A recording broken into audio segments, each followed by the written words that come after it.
नमस्कार दोस्तों, स्वागत है आपका।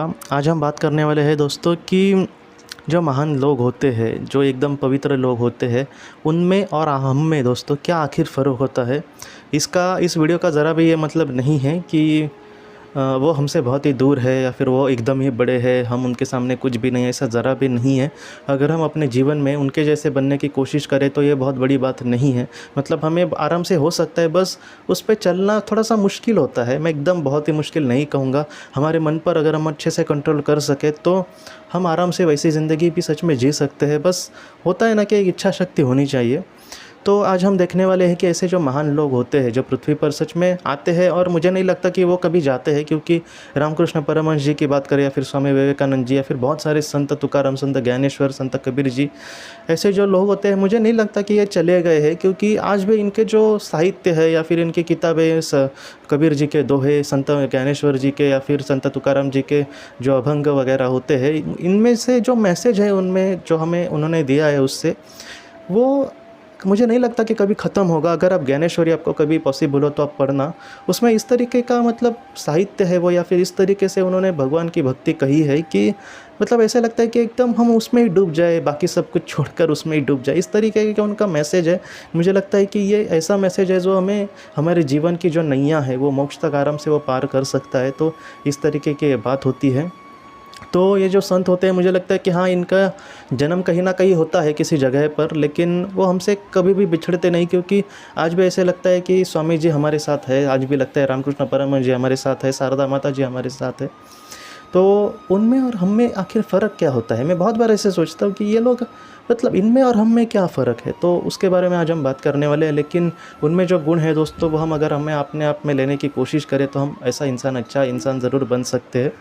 तो सबसे पहली बात, ऐसे जो बड़े लोग होते हैं दोस्तों, मैं एक दो उदाहरण भी जो मुझे पता है मैं आपको कहने की कोशिश करूँगा।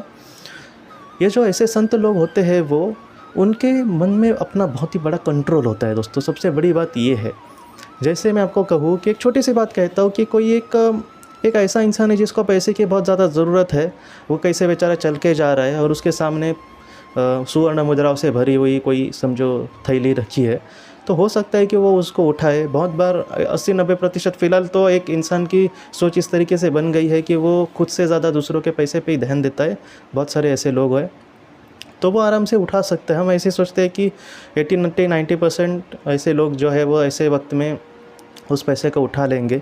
लेकिन ऐसे जो बड़े बड़े संत होते हैं, इनकी माइंड, इनकी जो सोच होती है इतनी परे होती है हम लोगों से कि वो मतलब इस पे मतलब उनको वो देखेंगे नहीं इस बात को। मैंने एक बाद में पहले भी उदाहरण आपको कहा था कि संत ज्ञानेश्वर जी रास्ते से चलते जा रहे थे और उनको वहाँ पे एक सोने की छोटी सी वस्तु दिखाई दी।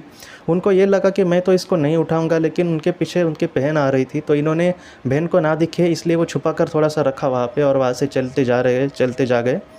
बाद में पीछे से उनकी बहन आई और अपने भाई को, संत ज्ञानेश्वर जी को, उन्होंने कहा, मुक्ताबाई जी ने, कि तुम्हें मतलब आज तुम इतने बड़े लेवल को आ गए हो भैया, लेकिन फिर भी तुम्हें सोना और मिट्टी में फ़र्क नहीं समझ में आ रहा। मतलब मुक्ताबाई ने भी वो जो सोने की चीज़ थी वो उठाई नहीं। वो ये उसका कहने का मतलब ये था कि हम अभी फ़िलहाल तुम इस लेवल पे हो जहाँ पर तुम्हें मिट्टी और सोने में फ़र्क ही नहीं करना आना चाहिए, और दूसरों के बारे में भी तुम्हें इस तरीके से नहीं सोचना चाहिए कि मैं नहीं मतलब उठाऊंगा लेकिन इससे हाथ से कोई पाप ना हो। मतलब क्या है कि इनकी लेवल देखो, कि मतलब सोच की लेवल आप सोचिए कैसा है। आज अगर मैं अगर किसी को समझो कहूँ या फिर कोई मुझे कहे, मतलब हमारी आज थिंकिंग ऐसी हो गई है कि मैं वहाँ से आ रहा था, वहाँ पे एक 500 की नोट पड़ी थी, मैंने नहीं उठाई, सोचा जाने दो, वो मेरा नहीं है, मैं तो, मुझे अगर मेरे हक के मिले तो मैं ज़रूर मिल जाएंगे कहीं ना कहीं, तो हमें बेवकूफ़ कहेंगे लोग, सच कहे तो बराबर। तो लेकिन उनके बहन या फिर वो कितने बड़े लेवल के थे दोस्तों। तो ये जो बातें हैं, मुझे ऐसे लगता है कि इनकी जो सोच है वो कितनी अलग होती है। दूसरा एक उदाहरण संत ज्ञानेश्वर जी का ही कहता हूँ कि वो उस वक्त भिक्षा मांगकर दोस्तों अपना गुजारा करते थे। लेकिन बहुत ऐसे जो लोग होते हैं, आज भी दुनिया में ऐसे लोग, बुरे लोगों की तो कोई कमी नहीं है।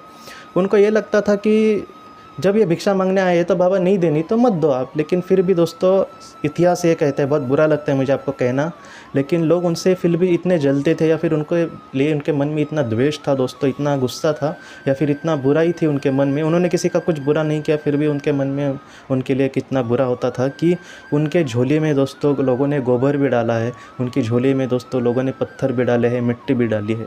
सोचो, एक बार ऐसा ही ज्ञानेश्वर जी बेचारे भिक्षा मांग रहे थे और ऐसे उनके झोले में किसी ने पत्थर डाल दिए और मिट्टी डाल दी। तो उनको इतना बुरा लगा। आप सोचिए, एक बड़ा भी इंसान हो लेकिन उसको भी एक मन होता है, उसको भी कहीं ना कहीं बुरा लग सकता है। ज्ञानेश्वर जी ने उनको तो कुछ बोला नहीं जिसने ये डाला, वो चुपचाप घर पे आया और रोने लगे और बहुत उनको बुरा लगा।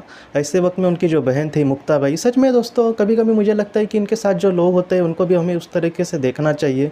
बहुत बार हम रामकृष्ण परमहंस जी को देखते हैं लेकिन शारदा माता जी को भी देखना चाहिए, स्वामी विवेकानंद जी को देखते हैं लेकिन उनकी माता जी भुवनेश्वरी देवी जी को भी देखना चाहिए। कहीं ना कहीं मतलब ये जो होते हैं वो मतलब ऐसे लोग होते हैं, मुझे लगता है कि जिस तरह से कमल का पुष्प होता है उसके जो पत्ते होते हैं वो भी कितने सुंदर दिखते हैं, लेकिन हमें सिर्फ कमल का पुष्प दिखता है। लेकिन अगर कमल के पत्ते नहीं हो समझो तो उस पुष्प को भी हमें अच्छा नहीं लगेगा देखने। लेकिन ये लोग ऐसे होते हैं जो इनका रोल होता है जो इनके जीवन में बहुत इंपॉर्टेंट होता है। तो एक बार क्या हुआ था कि जो मुक्ताबाई थी उनको लगा कि हाँ मेरा जो भाई है वो बहुत ही दुखी है। तो उन्होंने उनको पूछा कि आखिर भैया क्या हुआ तुम्हारे साथ, तुम इतने दुखी क्यों हो। तो वो बेचारे रोते रोते कहने लगे कि देखो ना, क्या लोगों को अगर मुझे भिक्षा नहीं देनी तो वो ना दे, लेकिन मेरी झोली में उन्होंने पत्थर डाले। तो मुक्ताबाई ने सोचा, 2 मिनट उसने सोचा और डायरेक्टली कहा, जो कहा इम्पॉर्टेंट है दोस्तों इतना कि उसने ये सोचा भैया उनकी उसमें कोई गलती नहीं है, गलती तुम्हारी ही है।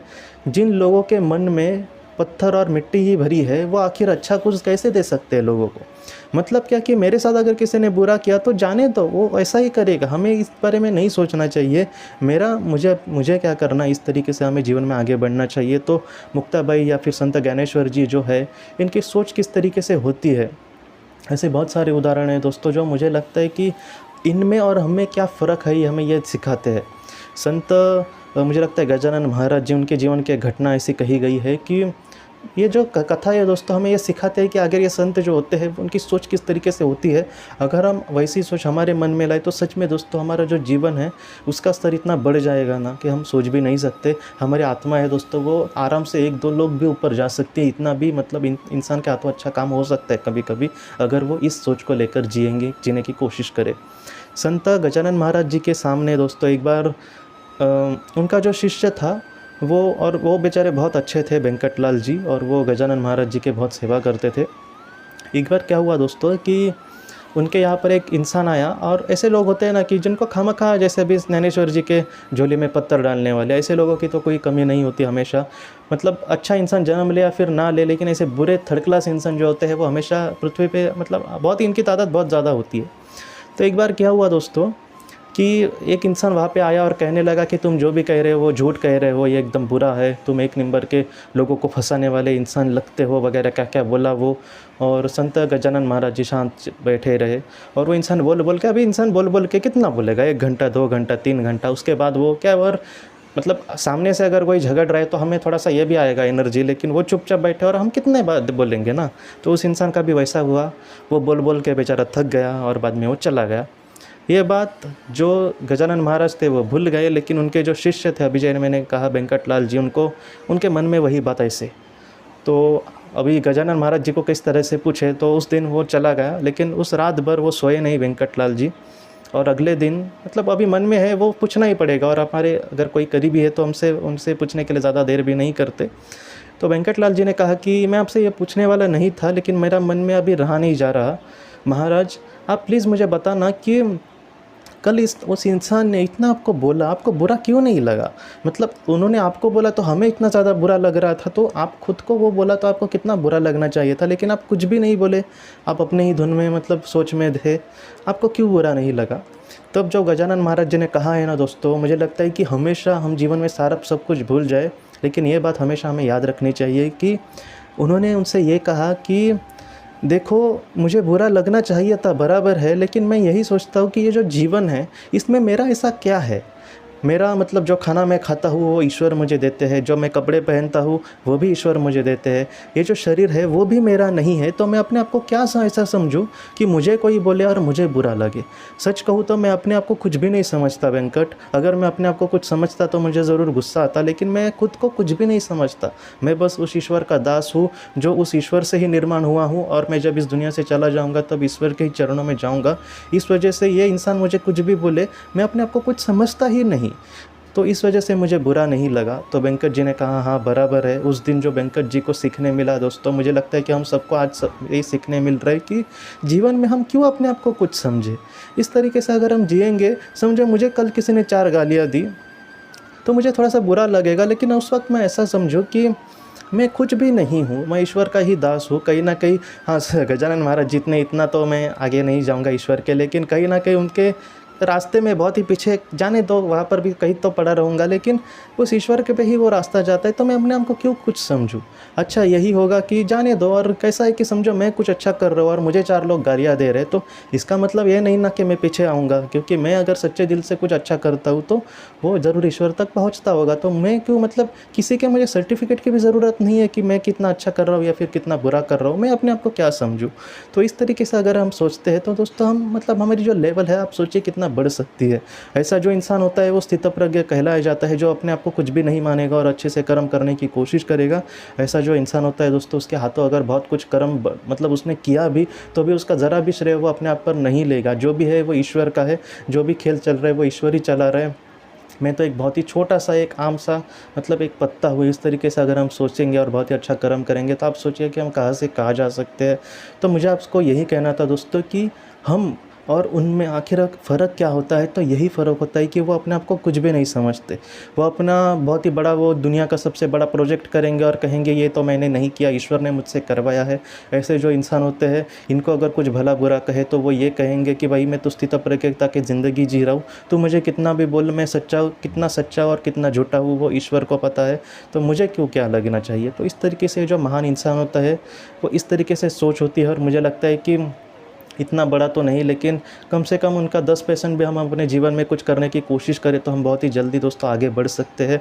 और मेरा सच में दिल से ये कहता हूँ कि मेरा ये सपना है कि मैं, ये जो लोग जितने सुनेंगे मुझे नहीं पता, लेकिन इनमें से मतलब एक वक्त में ऐसा भी आना चाहिए कि जो सुन रहे हैं दोस्तों वो भी इतने बड़े बन जाए। मैं सच में कि मुझे खुद उनका, मतलब उनके जैसा बनने की इच्छा हो, या फिर मैं उनका खुद आदर्श लूँ। मैं यही चाहता हूँ दोस्तों कि आप इतने सच में बड़े बने। और मेरा आशीर्वाद तो नहीं, लेकिन मैं ज़रूर उन लोगों के लिए प्रार्थना करूँगा। किसी को मैं आशीर्वाद दूँ, इतना सच में बड़ा नहीं हूँ और ना ही मैं बनना चाहता कि मैं किसी का आशीर्वाद दूँ। मैं उनके लिए सच में हाथ जोड़ना चाहता हूँ या फिर प्रार्थना करना चाहता हूँ। आपका आशीर्वाद मुझे, मतलब मेरे पीछे हमेशा बना रहे और आप हमेशा खुश रहे, मुझे यही कहना था। और दोस्तों आप अपने परिवार का ख्याल रखना। कोई भी सवाल हो आपको किसी चीज़ को लेकर तो आप ज़रूर पूछना। जितना मुझे पता है उतना तो मैं ज़रूर कहने की कोशिश करूँगा। तब तक आपका अपना ख्याल रखना। बहुत बहुत धन्यवाद। ज़िंदगी की रोशनी ये संस्था ऐसे लोगों के लिए काम करती है जिन्होंने किसी अपने को खोया है, या फिर जो लोग अपनी ज़िंदगी में बहुत ही ज़्यादा दुखी है। जो लोग इस संस्था से जुड़ते हैं उनको तकरीबन 50 किताबें भेजी जाएगी उनके व्हाट्सएप पर या फिर ईमेल पर।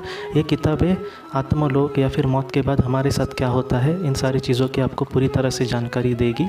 और इसके साथ साथ आपको एक पास्ट लाइफ रिग्रेशन थेरेपी की ऑडियो भी भेजी जाएगी। इस ऑडियो की मदद से आप घर बैठे अपनी पास्ट लाइफ रिग्रेशन करने की कोशिश कर सकते हो। बहुत लोग पास्ट लाइफ रिग्रेशन थेरेपिस्ट के पास किसी कारण के वश नहीं जा सकते, तो ऐसे लोगों के लिए मदद के लिए ये ऑडियो तैयार की गई है। तो आप ज़रूर इस संस्था से जुड़े। इस संस्था से जुड़ने के लिए सामने जो व्हाट्सएप का नंबर दिया है आप कृपया उस पर संपर्क करें। आपका बहुत बहुत शुक्रिया।